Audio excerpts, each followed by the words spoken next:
Let's see how to position elements. You have to open the new panel or be in block mode to be able to select elements. In simple scenarios, you can just position elements on the side itself. So for example, to move this image before the heading or above it, just drag it there and release so that the left and top side is highlighted. To move it after it, use the same thing on the right side. And sometimes you can drop something into another element. In this case, it's not possible, so it's highlighted red. If you drop it in the red zone, nothing will happen.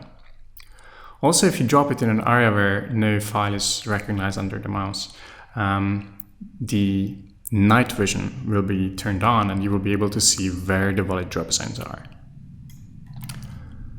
All right, let's see some more complex examples. Let's create a background element here. This background element is wrapping everything you place on it on a gray background. So let's place this element here. As you can see, it has a section where you can drop any files. So we can drop the text here. You will see it in the structure view that the text element is literally within the background.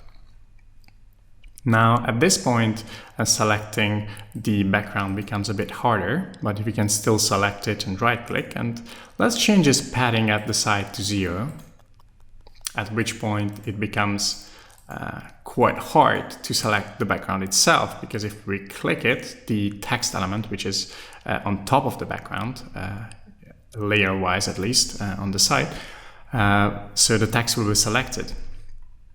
So at this point, the structure view becomes really handy because here you can still click the background and go to settings or do whatever you want.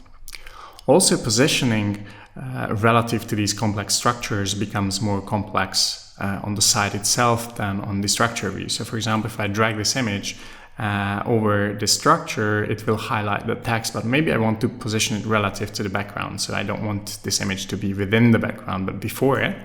In this case, you should place elements on the structure, on the structure view. Now, there are a few tricks for power users so that you can work faster on the site itself if you want to. So for example, if you select an element, the deepest element will be selected, but you can double click to go level up.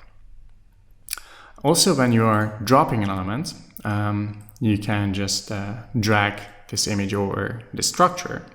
Now, say we want to place it before the background, we can use a circle motion, effectively circle with the mouse to the left or to the right to select different layers.